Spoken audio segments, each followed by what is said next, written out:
예, 아무나 만날 수 있는 자리가 아니잖아요. 그렇죠? 참 보고 싶은 분들입니다. 여러분 잘 오셨습니다. 오늘 우리가 함께 사도행전 16장 11절 이하의 말씀을 나누려고 합니다. 여러분, 우리 지난주 설교 어떤 내용이었는지 좀 기억나십니까? 이 바울이 아시아에서도 복음을 전하고 싶었고 자신의 계획이 있었지만 하나님께서 그 모든 것을 막으시고 이끌어 가셨죠. 결국은 드로아에 왔는데 드로아에서 마게도냐인 환상을 보았습니다. 우리에게 건너와 도우라, 그 메시지가 하나님께서 우리에게 복음을 전하라고 부르신 줄 인정했다. 예, 자신의 계획이 있었지만 이제 하나님의 인도하심에 자신의 모든 것을 의탁하고 이 마게도냐로 건너와서 오늘 어떠한 일이 펼쳐지는지를 드러내고 있습니다. 자, 어떤 일이 그 하나님 부르신 곳에서 기다리고 있었을까요? 어떠한 사람들이 이와 같이 복음을 소망하며 있었을까요? 하나님이 어떻게 일하셨을까요? 그것은 과거의 일이 아니라 바로 우리가 오늘 현재 이어가야 할 선교적 사명일 것입니다. 이 말씀 속에서 우리 모두가 하나님의 은혜와 귀한 사명을 깨닫기를 주님의 이름으로 축원합니다.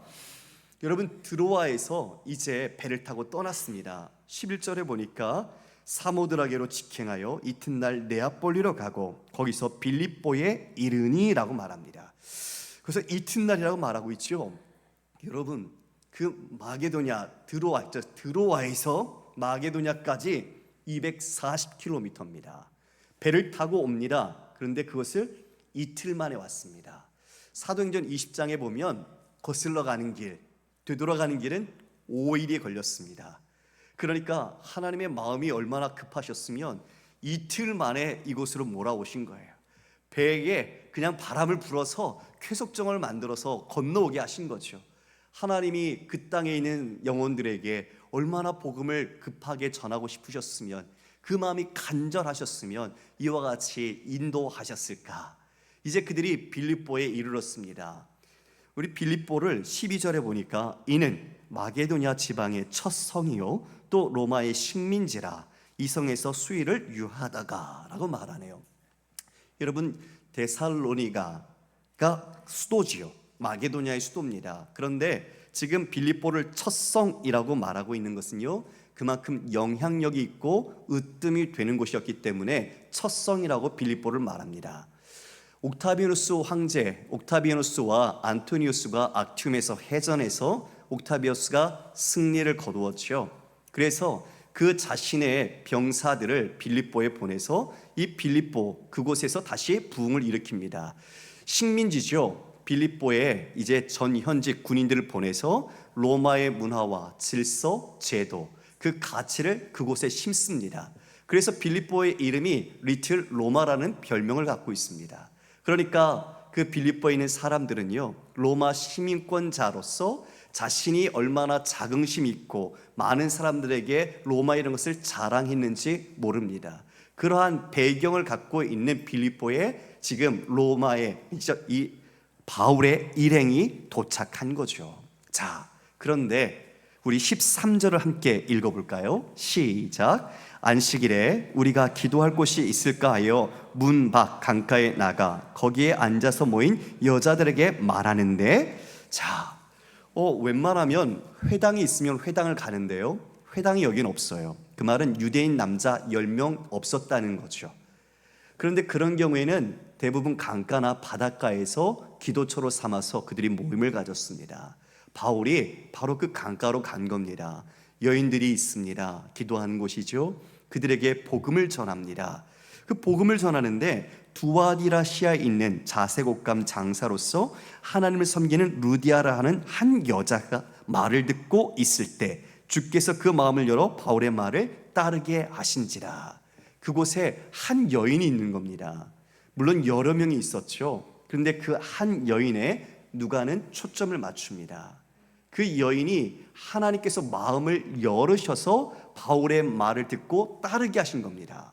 사랑하는 성도 여러분, 우리는 우리의 의지와 지성 그리고 우리의 이성으로 우리가 하나님을 알고 하나님을 섬길 수 있다고 생각할 수는 있겠지만, 하나님이 우리의 마음을 여시지 않으면 하나님의 말씀을 들을 수도 깨달을 수도 순종하기도 어렵습니다.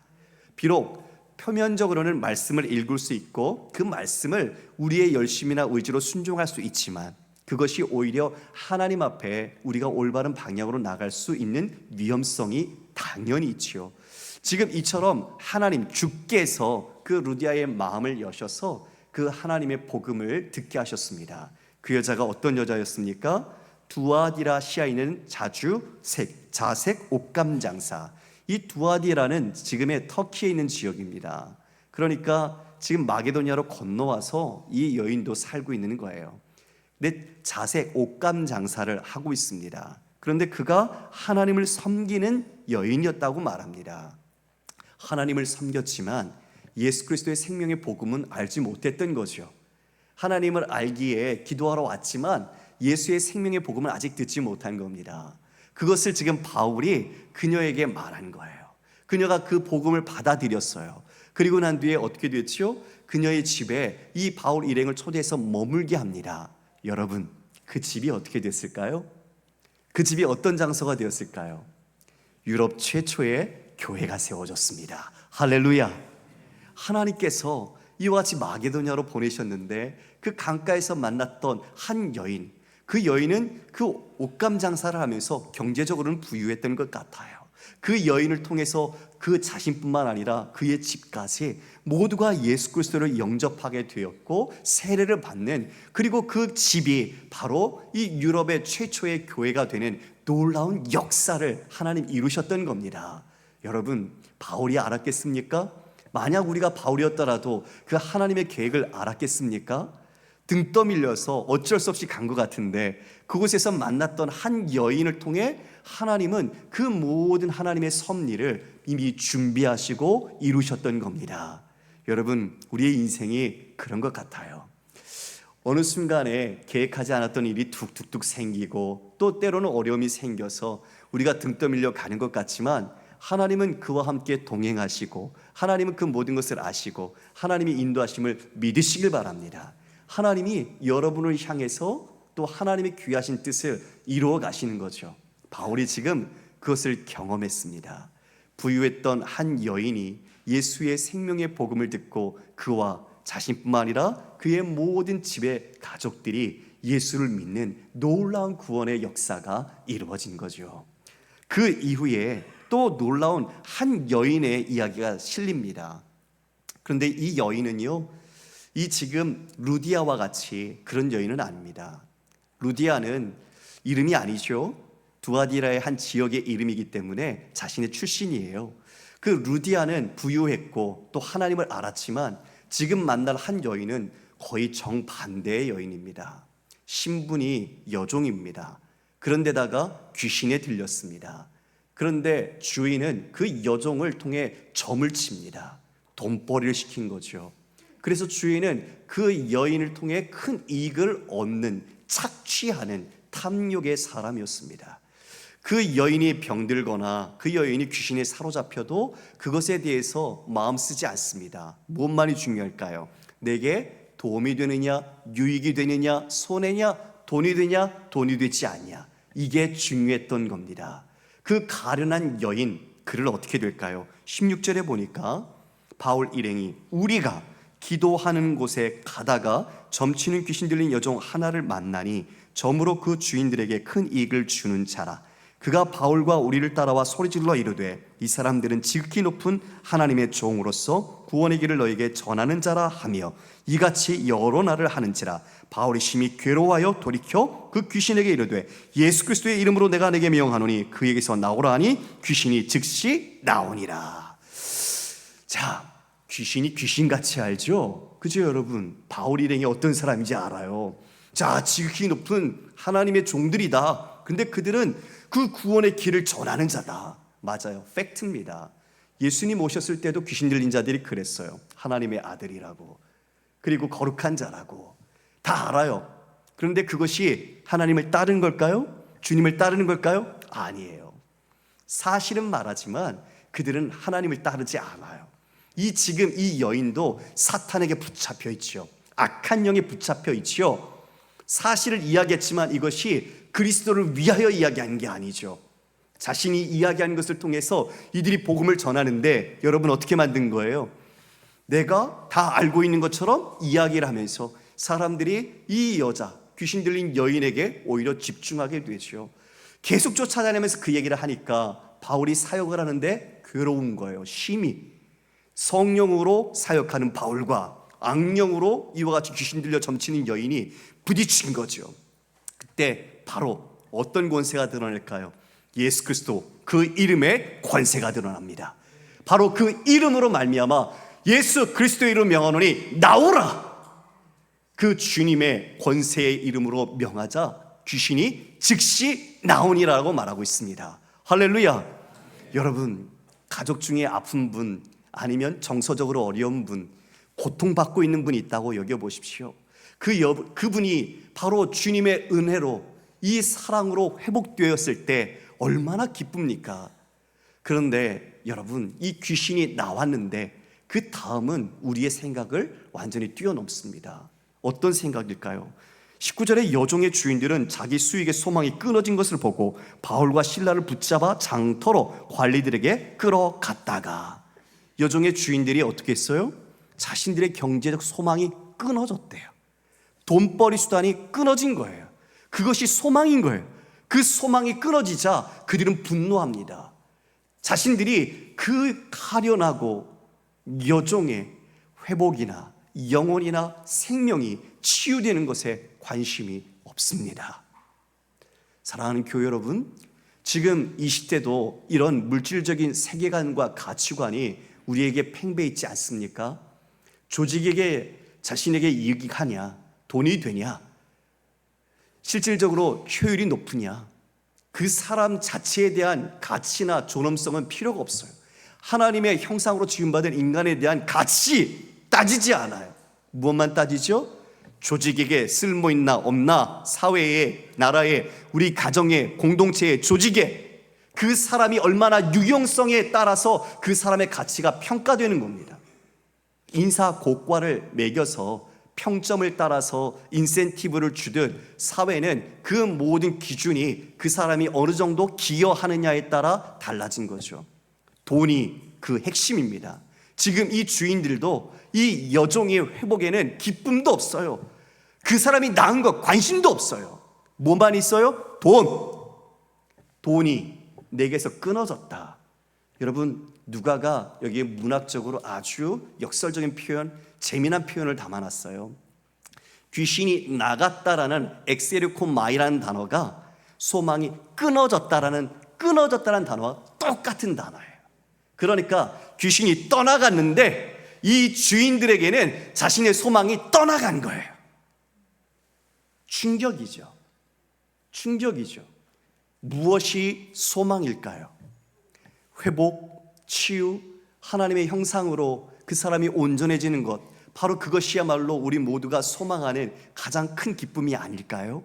그런데 한 여종이 그와 같이 회복되었는데 이 주인들은 자신들의 소망이 끊어졌고 떠나갔고 삶이 끝났다라고 여기는 거죠.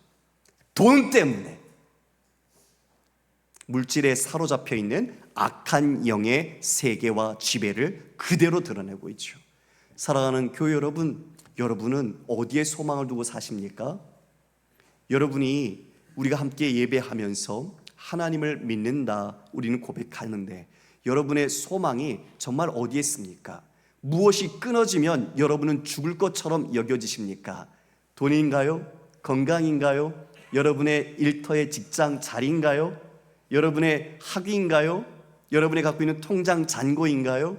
무엇이 끊어지는 것이 진짜 소망을 잃은 걸까요? 예수에게서 끊어진 자가 소망이 없는 자입니다. 아무리 많은 것을 소유하고 누린다 할지라도 예수 그분이 우리에게 없다면 그는 소망이 없는 자입니다. 장터로 끌고 갑니다. 여러분, 장터가 아고라지요. 영화 혹시 아고라 보신 분 계실 것 같은데요. 아고라는 마켓플레이스, 즉 시장이지만 그곳에서 회의와 토론과 그리고 재판이 이루어진 문화의 총집결된 그런 장소입니다. 유명한 철학자들이 아고라에서 다 변론하고 논쟁을 했었죠.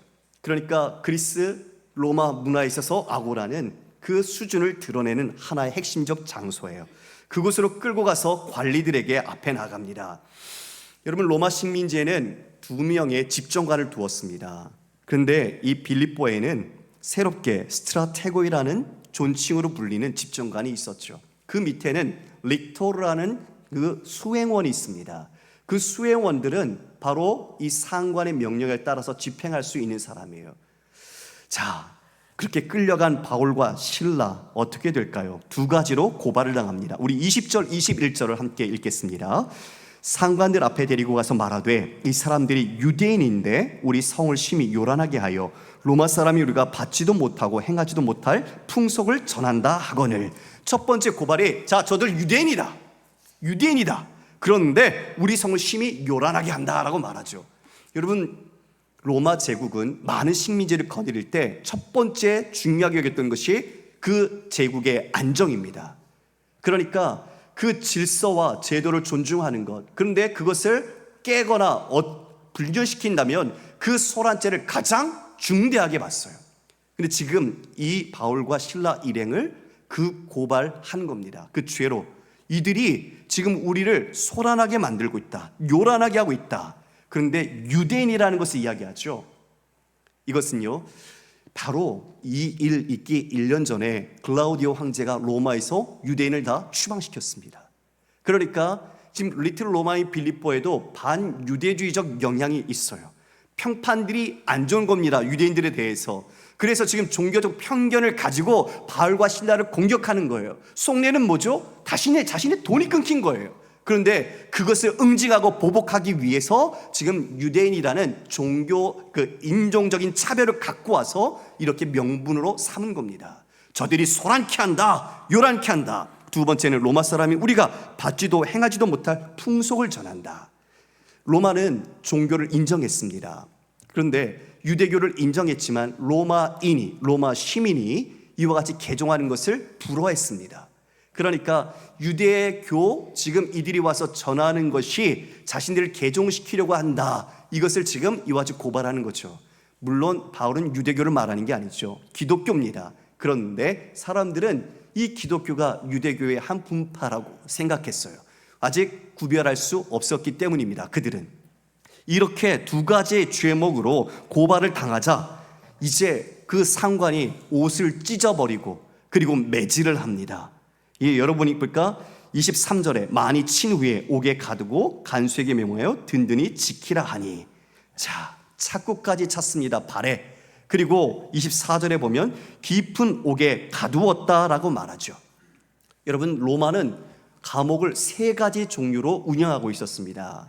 첫 번째가 우리가 일반 보통 감옥이라고 하는 건데요, 햇빛도 쓸 수 있고 공기도 마실 수 있는 그런 감옥입니다. 컴뮤니오라라고 불리죠. 그 2번째는 내옥이라고 하는데요,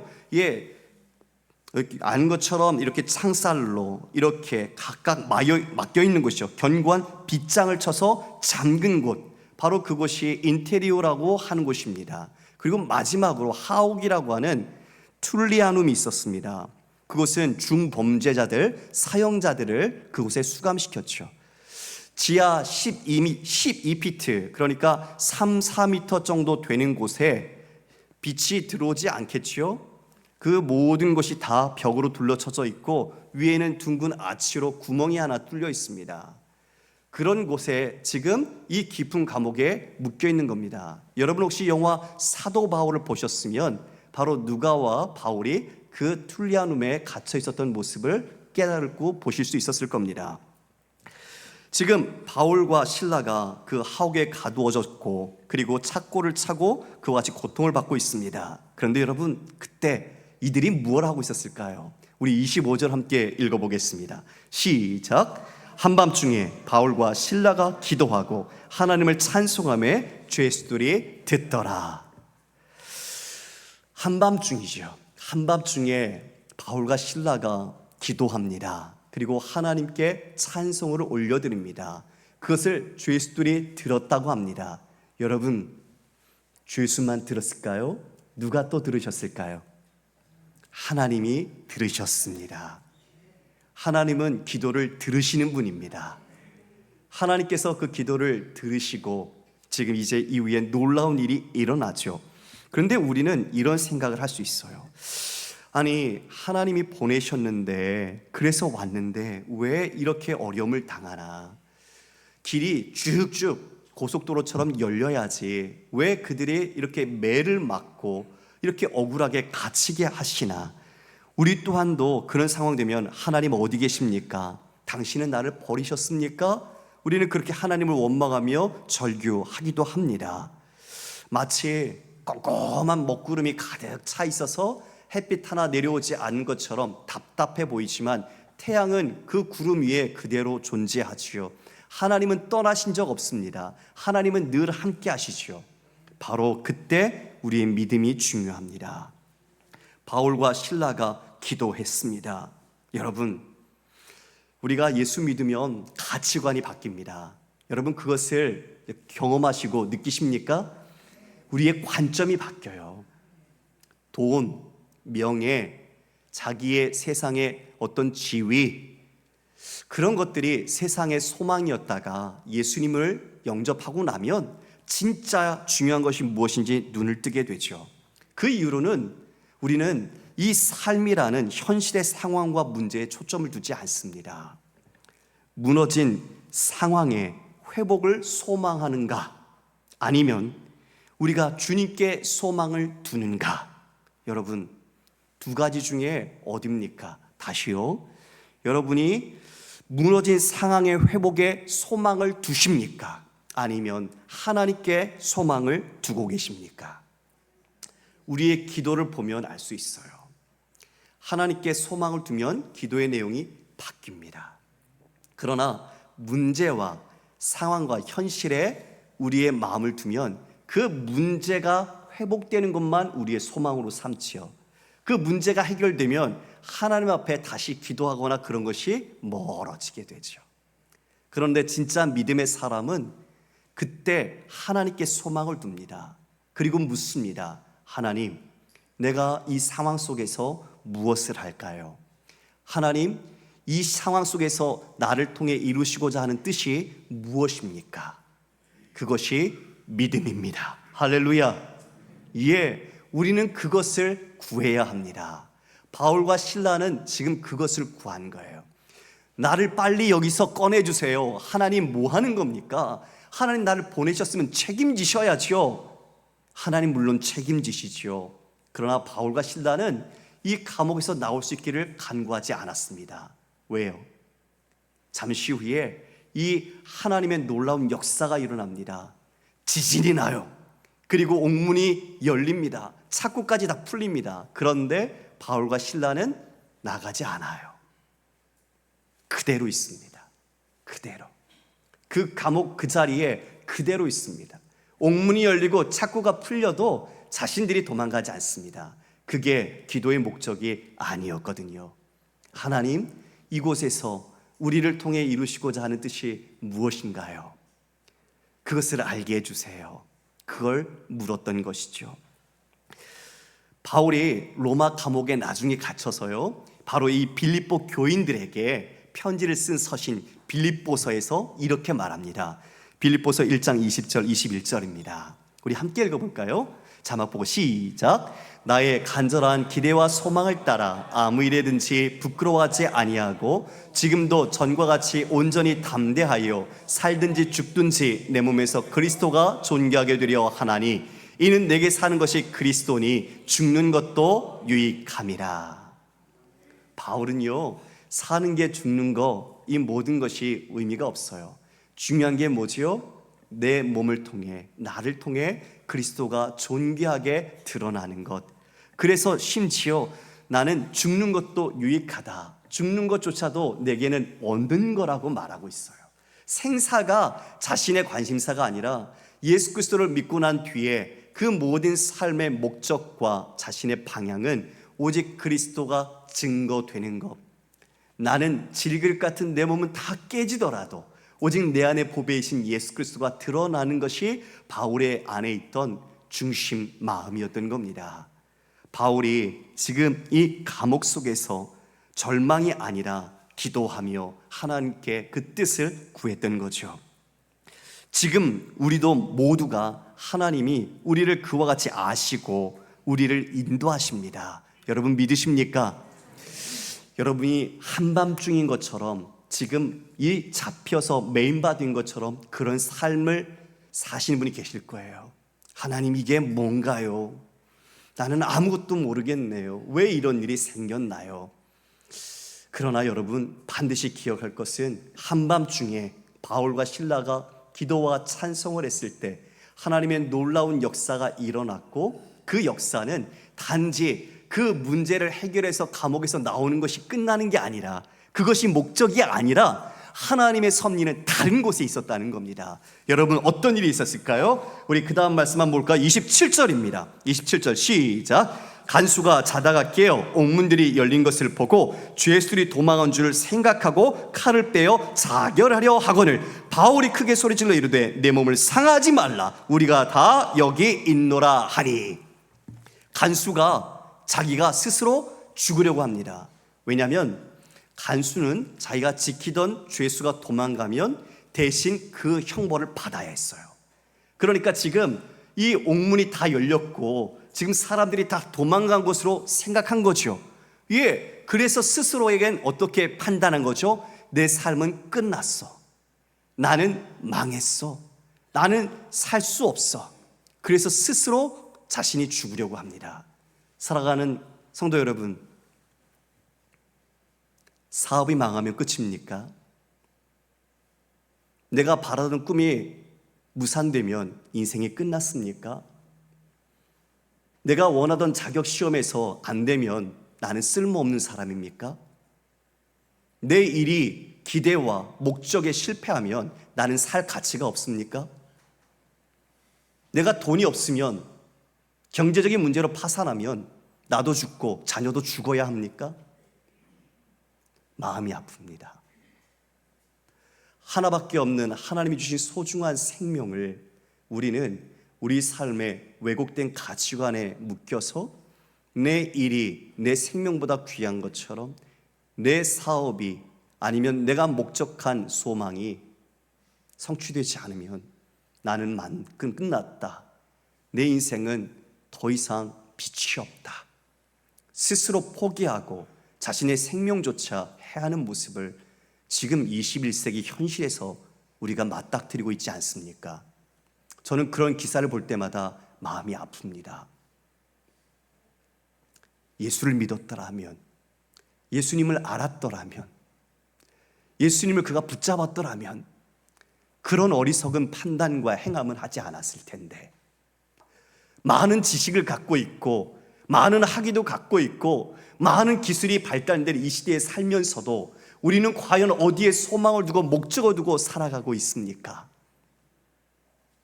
내가 원하는 학교와 내가 원하는 일들에 실패하면 나는 쓸모없는 사람인가요? 예전에 그런 일도 많았죠. 우리나라가 학구열이 높잖아요. 부모가 공부를 많이 하지 못했기 때문에 자녀들만이라도 잘 되려고 하는 마음으로 오히려 기대 심리, 보상 심리로 자녀들에게 공부를 가르쳤잖아요. 물론 공부하는 건 좋지만 우리의 목적이 어디에 있는지, 그리고 우리가 일하고 있는, 사업하고 있는 자격증을 따려고 하는 목적이 정말 무엇인지 우리는 우리의 중심의 자세부터 돌아봐야 할 겁니다. 여러분, 그 모든 것은 하나님이 여러분에게 그것을 통해 주님의 은혜와 사랑을 경험하고 하나님이 그 자리에서 하나님의 뜻을 구하며 하나님 나라를 이뤄가라고 주신 것이죠. 만약 실패했어도 그 자리가 우리에게는 하나님의 뜻을 구하고 하나님의 영광을 구하는 자리가 되어야 할 것입니다. 바울은 말하죠. 누가 우리를 그리스도의 사랑에서 끊으리요?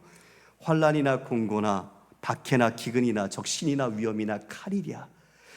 우리를 사랑하시는 이로 말미암아 우리가 넉넉히 이기느니라. 아까 우리 찬송했습니다. 예배 전에 내 영혼이 은총 입어, 찬송가 438장이죠. 내 영혼이 은총 입어 중한 지진 벗고 보니 슬픔 많은 이 세상도 천국으로 화하도다. 그리고 높은 산이나 거친 들이나 초막이나 궁궐이나 주 예수와 동행하니 그 어디나 하늘나라. 내 주 예수 모신 곳이 그 어디나 하늘나라. 할렐루야. 감옥이든 실패의 자리든 우리 주님이 함께 하시면 그 자리가 하늘나라입니다. 주님을 떠난 것, 그것은 소망을 잃은 것이죠. 그래서 믿음의 사람은 오히려 모든 상황 속에서, 어려운 상황 속에서 주님을 붙잡고 기도하고 찬송하는 겁니다. 자, 이제 그 간수가 어떻게 되었을까요? 위대한 역사적인 인류의 근원적인 질문을 합니다.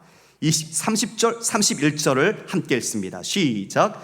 그들을 데리고 나가 이르되 선생들이여 내가 어떻게 하여야 구원을 받으리까 하거늘 이르되 주 예수를 믿으라 그리하면 너와 네 집이 구원을 받으리라 하고. 호칭이 바뀌었어요. 죄인이 아니에요. 선생들이여 내가 어떻게 해야 구원을 받겠습니까? 인류의 모두가 물어야 할 질문이죠. 이에 주 예수를 믿으라. 이에 예수 그리스도를 믿는 것, 그것이 이 세상의 모든 사람들이 영원한 생명과 하나님께로 나아갈 수 있는 유일한 길입니다. 그 믿음이 말미암아 우리가 구원을 받고 너와 네 집이 이와 같이 구원을 받게 될 것이라는 그들에게 한 믿음의 선언을 이와 같이 합니다. 할렐루야. 복음의 핵심이요 우리가 전해야 할 일입니다. 사랑하는 교회 여러분, 이 세상의 많은 사람들은 지금도 최고가 되기 위해서, 더 많은 것을 쌓기 위해서 자신의 삶에 분주하게 살아갑니다. 그러나 어느 순간 오늘 우리가 본 것처럼 돈, 경제적인 소망의 줄이 끊어져서 이제는 어떻게 살지? 때로는 내 일이 망했으니 나는 끝났다고 스스로 죽으려고 하는 답이 없는 이 인생들에게 여러분, 우리에게는 답이 있지 않습니까? 예수 그리스도, 그분만이 답이십니다. 우리는 그분을 전할 수 있습니다. 지금도 그 세상 속에 왜곡된 가치관과 수많은 악한 영의 지배를 받고 있는 자들에게, 그들에게 진정한 생명의 길, 그들이 살아갈 수 있는 유일한 길, 바로 예수 그리스도, 우리 안에 있는 정답이신 그분을 우리가 증거할 수 있지 않습니까? 우리는 그 사명을 받았습니다. 간수의 모든 가족이 예수 그리스도의 복음을 듣고 영접하고 구원을 받고 세례를 받습니다. 이제 그 바울과 실라를 감옥에서 석방하라고 합니다. 그런데 안 나갑니다. 바울이 안 나갑니다. 왜 그럴까요? 여러분, 32절 말씀입니다. 바울이 이르되 로마 사람인 우리를 죄도 정하지 아니하고 공중 앞에서 때리고 옥에 가두었다가 이제는 가만히 내보내고자 하느냐? 아니라 그들이 친히 와서 우리를 데리고 나가야 하리라 한대. 바울과 실라가 로마 사람이죠. 아무래도 디모데는 유대인, 반유대인이고, 그리고 누가는 헬라인이니까 두 사람은 고발당하지 않은 것 같아요. 그런데 지금 이 바울은 나가라고 하는데 안 나갑니다. 감옥에서. 왜 그럴까요? 여러분, 정식적인 재판 없이 이와 같이 로마 사람에게 형벌을 내리면 아주 심각한 형벌을 오히려 받습니다. 발레리안법과 포르시안법에 의해서 로마 시민은 그 재판 없이 고문이나 매질을 할 수 없게 되어 있었거든요. 맞을 때 이야기를 하죠. 왜 맞을 때는 이야기를 안 했을까요? 복음을 위해 고난을 받는 거예요. 근데 지금은 왜 이야기할까요? 지금이요, 빌립보 교인들을 위해서요. 만약 이렇게 자신들이 쫓겨나가듯이 추방당해 나가게 되면 그 빌립보, 이제 갓 복음이 전해진 교회는 어떻게 되겠어요? 지금 바울은 직접 상관이 와서 우리를 정중히 모시고 나가라, 사과하고 이와 같이 정중히 모시고 나가라. 지금 로마 시민이라는 것을 상관이 듣고 두려워하죠. 그리고 직접 와서 바울과 실라를 데리고 나가 그리고 정중하게 떠나달라고 부탁을 합니다.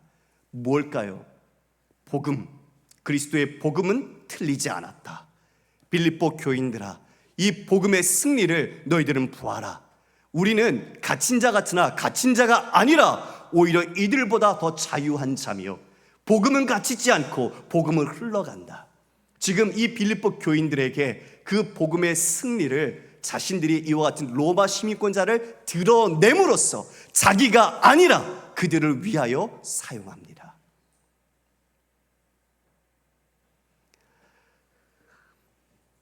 이에 루디아의 집으로 가서 형제들을 만나 보고 위로하고 가니라. 그 위로라는 단어의 풋노트에 보면 권면이라고 되어 있죠. 자신들이 복음으로 이와 같이 고난을 받았으나 승리한 모습, 그것은 빌립보 교인들에게 큰 격려가 됐을 겁니다. 아시는 것처럼 루스드라에서 돌 팔매질 당해서 죽은 줄 알고 던져졌으나 하나님이 그를 살리셔서 그가 다시 자신을 돌던졌던 루스디아로 들어가지 않습니까? 루스드라로 그곳에 있는 성도들에게 하나님의 역사와 이와 같은 하나님의 인도하심을 증명했듯이 지금 로마 시민권자로서 그 빌립보 교회에 자신들을 통해 하나님의 승리를 나타낸 것입니다. 말씀을 정리합니다. 사랑하는 성도 여러분, 우리는 오늘 예배를 마치면 나가서 수많은 사람들을 만날 겁니다. 오늘 말씀을 여러분 보시면요, 13절에 보면 안식일에 우리가 기도할 곳이 있을까 하여 기도할 곳을 찾아갔지요. 그리고 16절에 보면 우리가 기도하는 곳에 기도하러 가다가입니다. 그리고 감옥에 끌려왔습니다. 그러나 그 감옥에서도 바울과 실라는 기도했습니다. 여러분, 무엇일까요? 성령으로 행하는 그 모든 삶에 기도를 뗄래야 떼지 못했던 겁니다. 하나님과 그 기도로서 뜻을 구하고 하나님의 능력을 받고 이 모든 사역을 하는데 바울은 힘써 왔던 거죠. 그 기도 속에서 지금 루디아라는 한 여인, 하나님을 알지만 복음을 알지 못했던 여인과 반대로 비천한, 귀신 들려 점치며 자신의 운명을 살아야 했던 한 여인, 그리고 이제는 그 감옥 속에서 간수로서 일이 실패해서 죽어야 할 것처럼 여겼던 그들 모두 각각 다른 장소, 다른 상황, 심지어 바울과 실라가 감옥에 있었지만 하나님은 놀라운 생명 구원의 역사를 이루셨습니다. 이것이 오늘 본문이 우리에게 주는 교훈입니다. 여러분이 나가서 어떤 장소에 어떤 사람과 어떤 환경에 있더라도 여러분이 늘 기도로 깨어 계시고 하나님의 뜻을 구하시고 그리고 만나는 사람들에게 답이 없는 이 인생들에게 여러분 앞에 있는 새겨진 예수 그리스도 그 답이신 주님을 담대히 증거하는 한 주가 되시기를 주님의 이름으로 축원합니다.